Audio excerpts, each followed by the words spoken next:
Some full. Are your cups full right now? Yeah? Thank you so much, Jennifer, for coming and spending your time with us this morning. Great privilege to have you here, to have both of you here. So, we're going to have our organizations come and speak to us. So we have Indivisible, we have the Women League of Women Voters, and we have Red Wine and Blue here. And again, we have our own Social Justice Committee.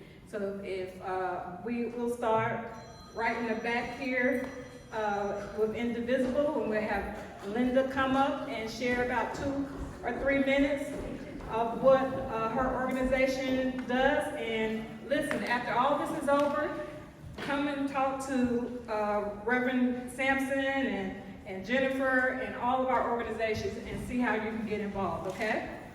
Here's Linda.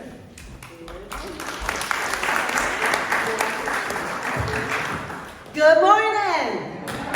All right, you're still alive. Yay! We have had some, man, I am fired up and ready to go. Are y'all? I'm sorry, that's at the end. Okay, so first of all, I have been reminded this morning by a quotation from Margaret Mead.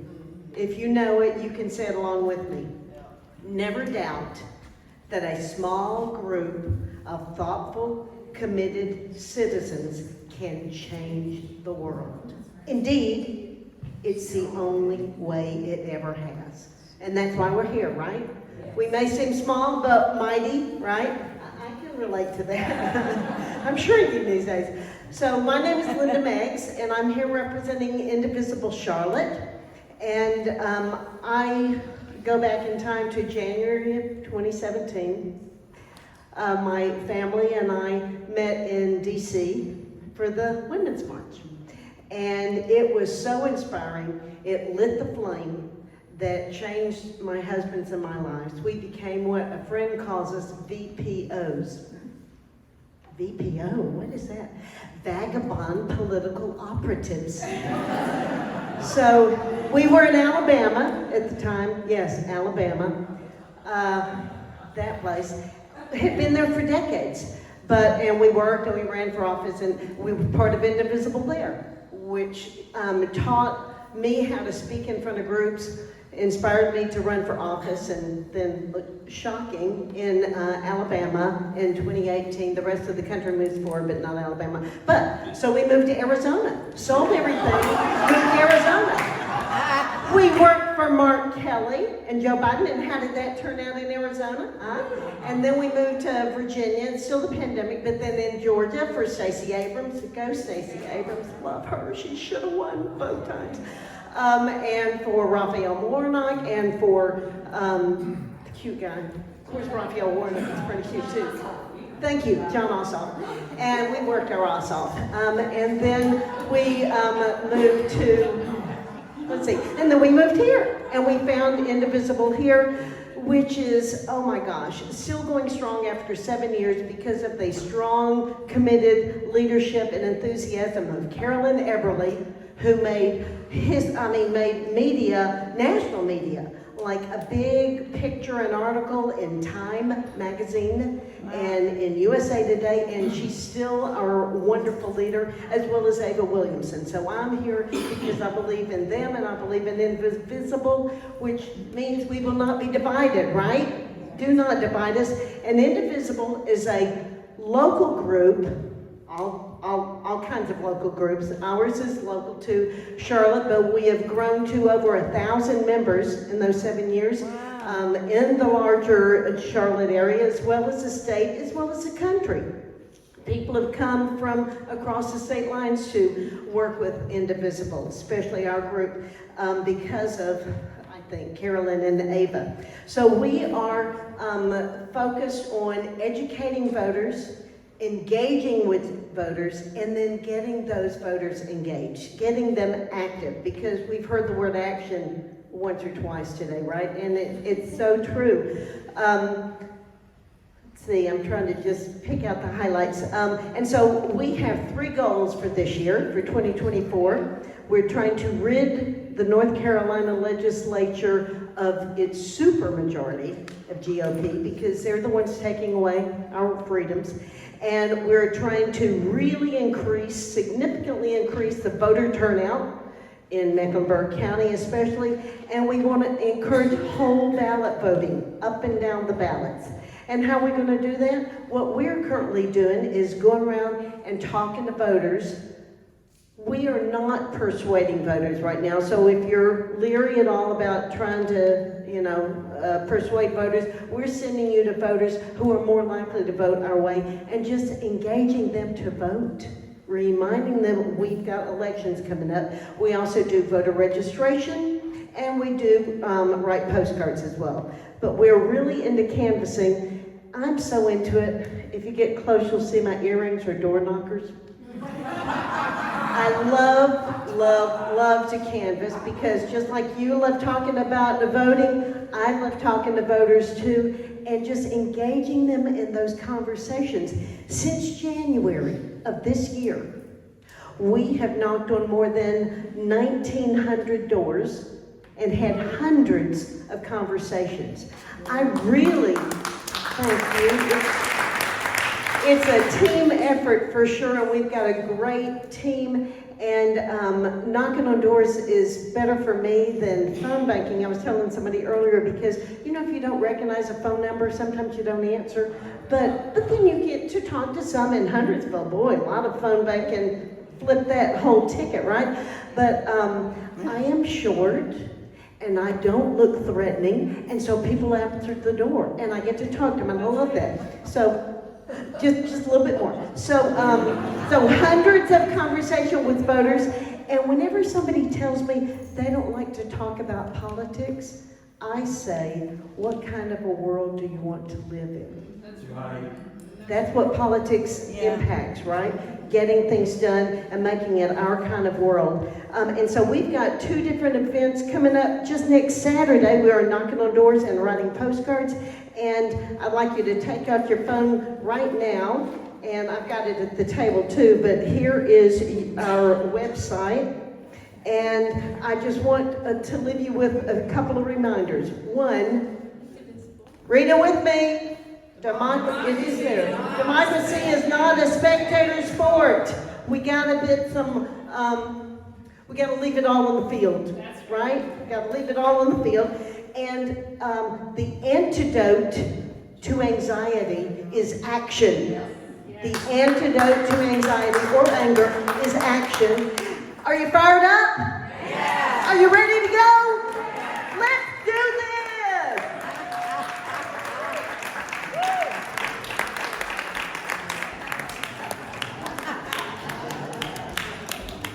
Thank you, Linda. Indivisible. Go visit her back there at the table.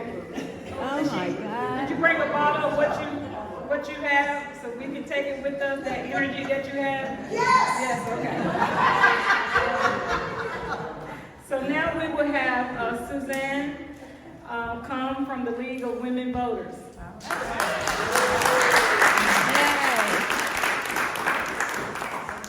Oh my God, I have to follow this crowd. Oh, what did I do?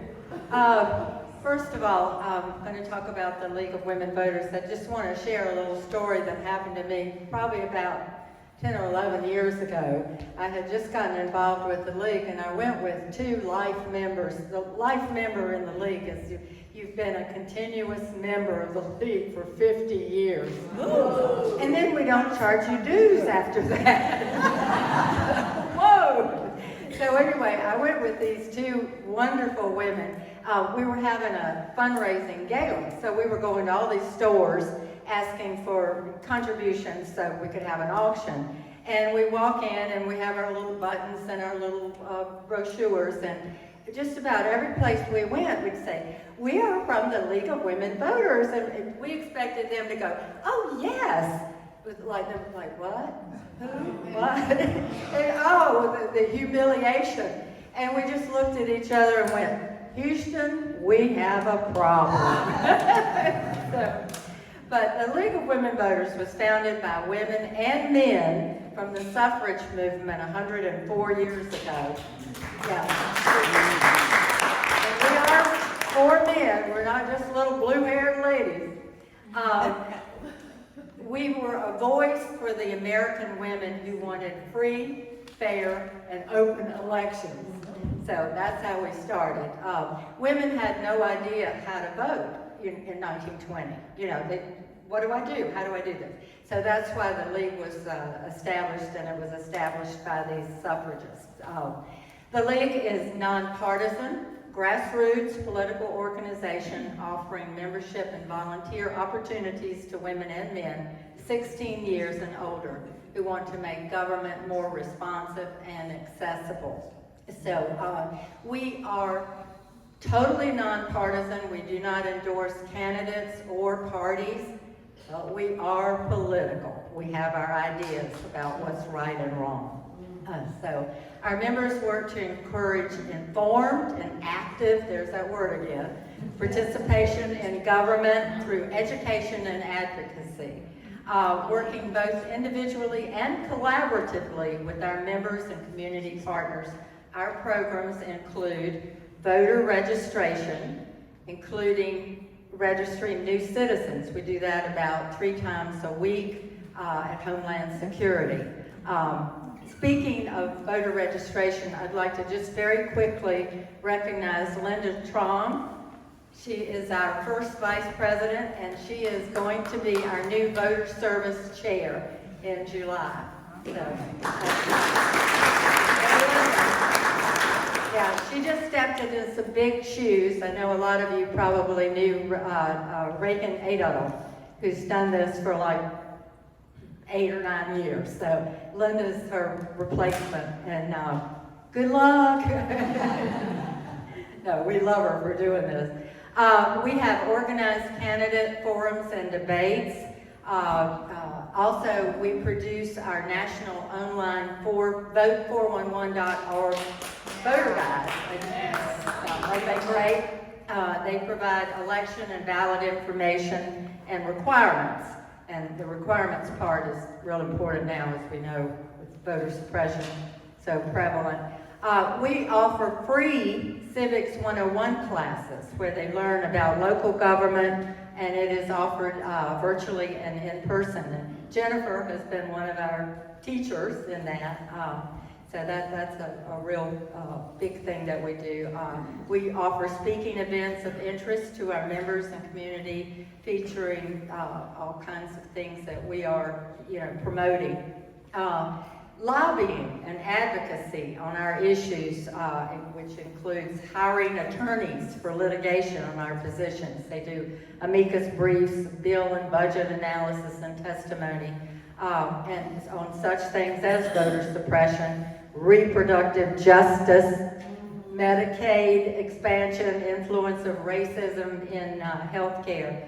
About 2 years ago, I was at the League National Convention in Denver, and they introduced something they're calling, and it's going to be so difficult, we're calling it the moonshot. And they're thinking maybe 30 years. I just pray that it's not going to be 30 years. We want to eliminate the Electoral College.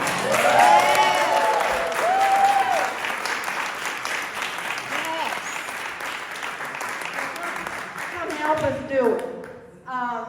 Another aspect of the League is that we're totally committed to, in practice and policy, diversity, equity, and inclusion. Our support comes from members and non-members and the community at large. So we look at everything through a DEI lens.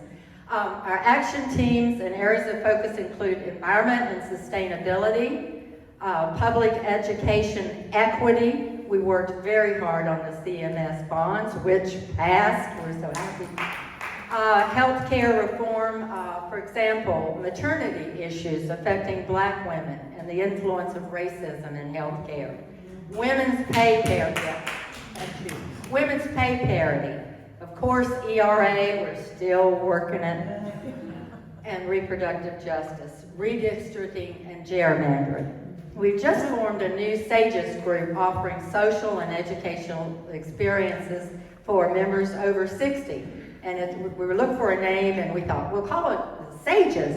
And then somebody came up with, no, we're called the BKDs. Be, No, Do. So BKDs.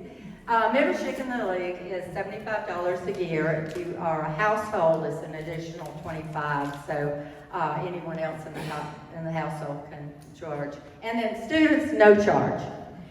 Members have access to our website, which is www.goleaguego.org, and receive monthly online copies of the voter newsletter.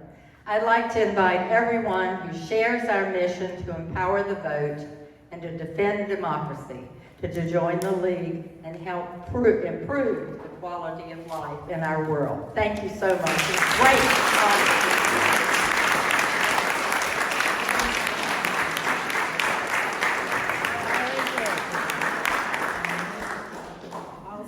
Awesome.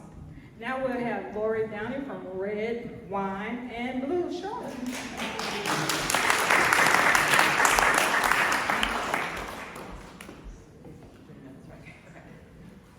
Wow, what a great group.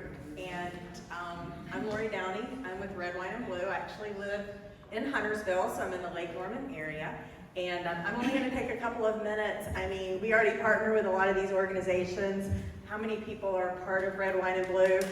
I see so many friendly faces. Red, Wine, and Blue we are a powerful grassroots community of about 500,000 women. We are a multiracial coalition for justice. And our goal really is to, we're women-led and we're women-centered. Our goal is to help women understand they have a voice in the political system, give them the tools and the resources to get active and to organize in their communities. We are grassroots, not top-down, bottoms up, not top-down. We are free. And so I would really recommend you come by, speak to me, find out a little bit more about what we do. We are working to get, we're nonpartisan as well. We are working to get common sense candidates elected. We're working to keep the extremists out of office.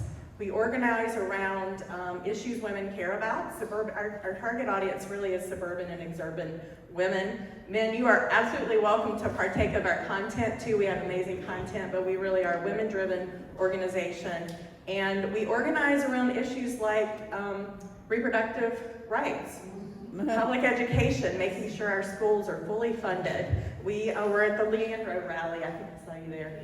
Not too long ago, making sure we have, fully funded public schools, LGBTQ equality, making sure our schools are safe, common sense gun reform, preventing gun violence. So those are the marquee issues that we organize around, but we really encourage women to organize in their own local communities around the issues that matter to them.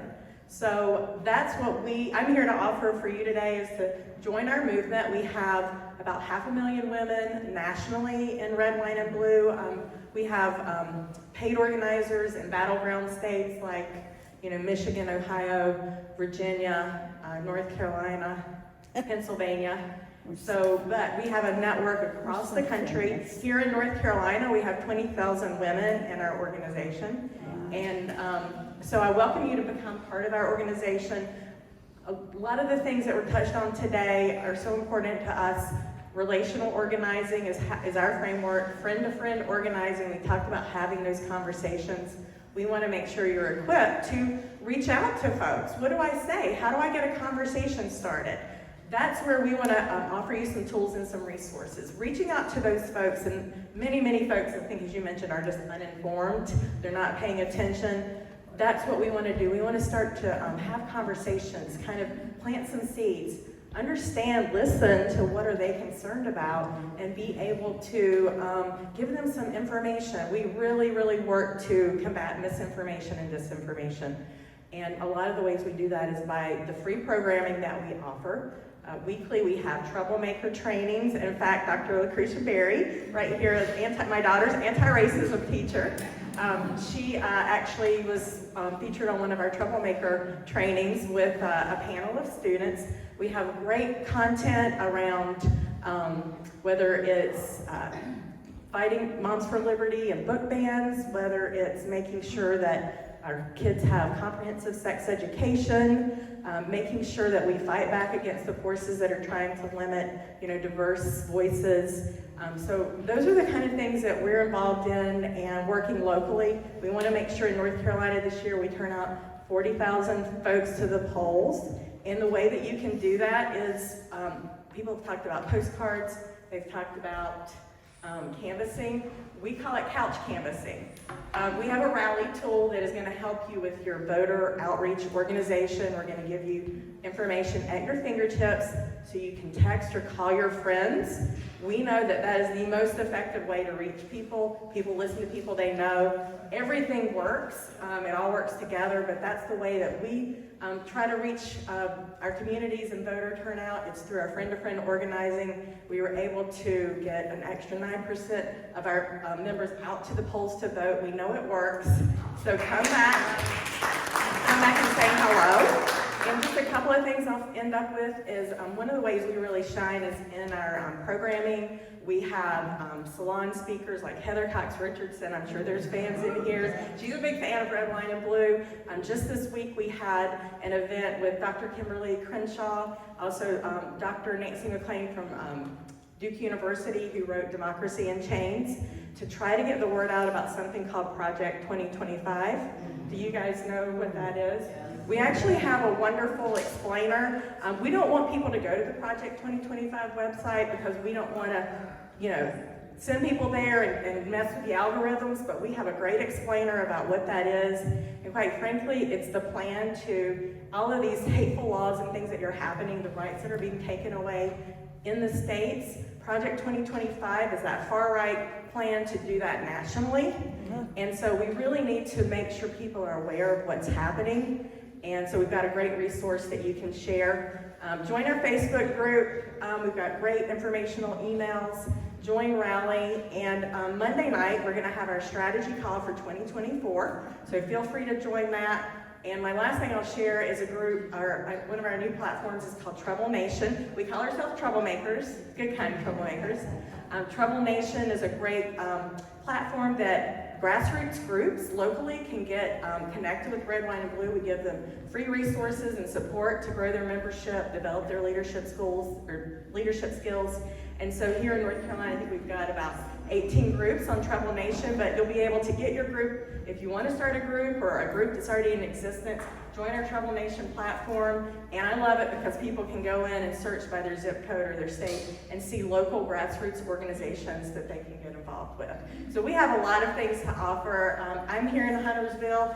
I would love to connect with you, even meet for coffee or something like that if you want to find out how you can get more plugged into Red, Wine, and Blue, and come say hi. Thank you.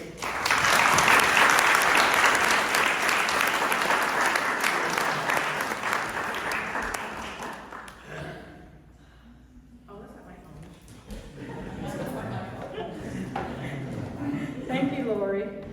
Now we'll have someone from our Social Justice Committee to come and talk about what we are doing in the community in reference to get out the vote, voter education, and voter registration.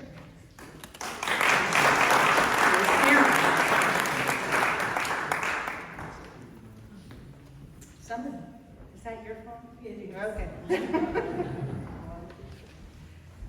My name is Karen Sawhill, and I'm with them. I'm a member of the Social Justice Committee, and some of you may not know that Unity and Community is completely nonpartisan. So that was one of the things I wanted to be sure that we got that out at the beginning. At the last large group meeting 3 months ago, the UIC supporters were asked, what do you want us to focus on this year? That's what the board was asking. Overwhelmingly, what came back was focus on getting out the vote. Getting out the vote. So how many of you were at that meeting? I see a lot, yeah, that's right, yeah. So you know that, that's at every one of the tables, that's what people were saying we need to do. So the board heard you.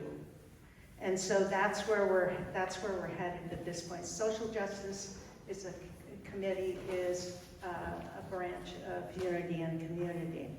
So the three primary areas of activity this year are going to be registration and education of voters. This is things like,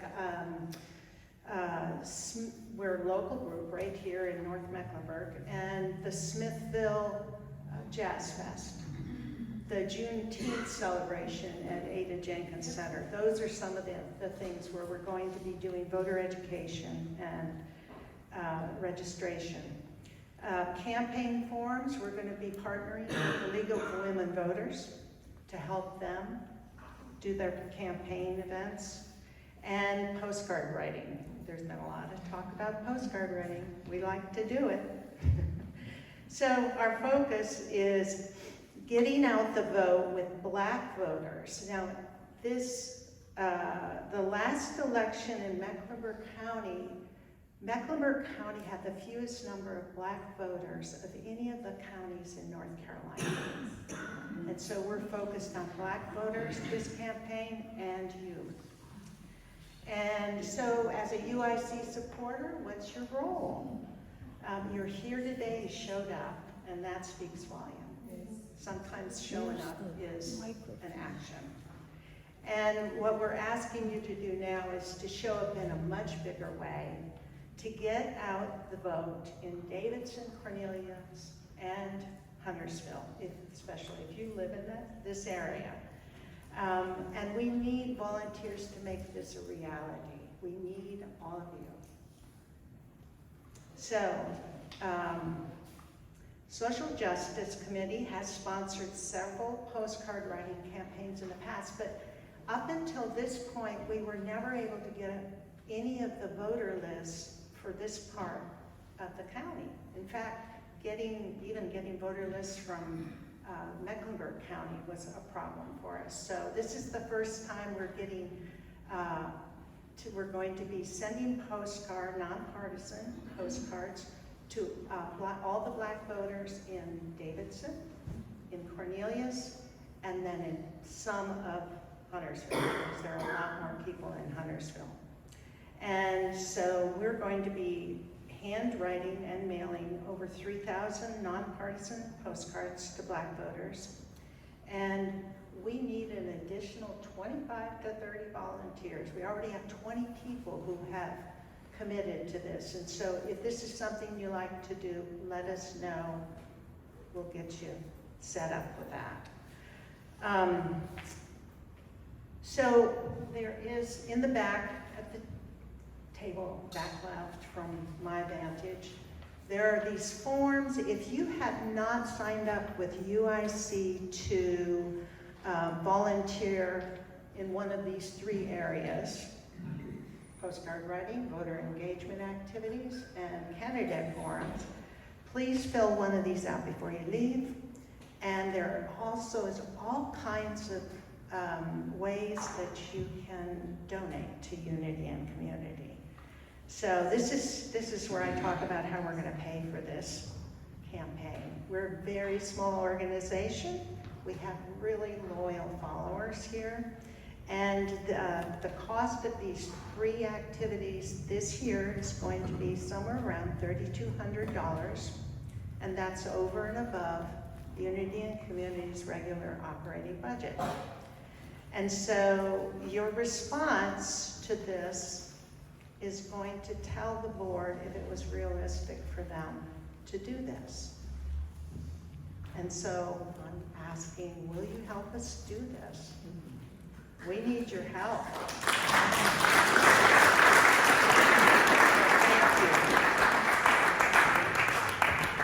Thank you, Karen. Bruce, can you come up? So before we close and allow you to speak with our awesome presenters and all of our organizations, as Karen mentioned at our last large group meeting, you guys had the opportunity to give suggestions, concerns, and recommendations to the board, and we thank you for doing that, and we're taking them seriously.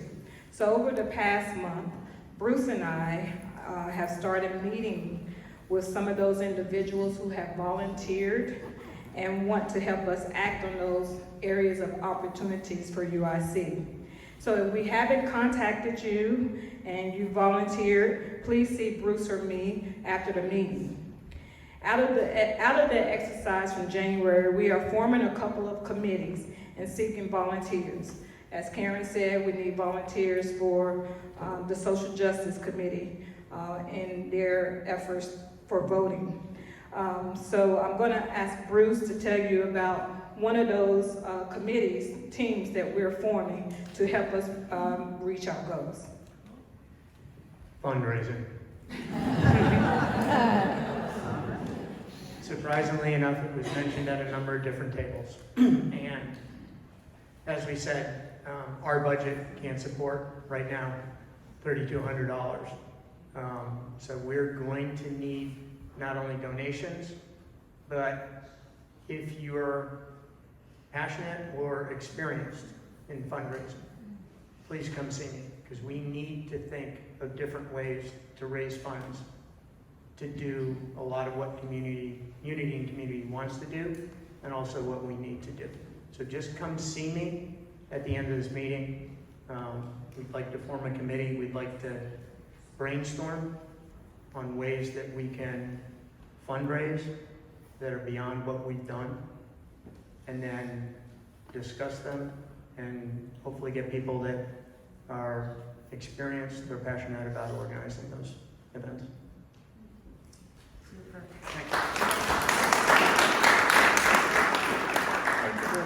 And in addition to the fundraising committee, we're looking to put together a social events committee also. So if your thing is planning events and social activities, please see me or Bruce, and so we can connect, and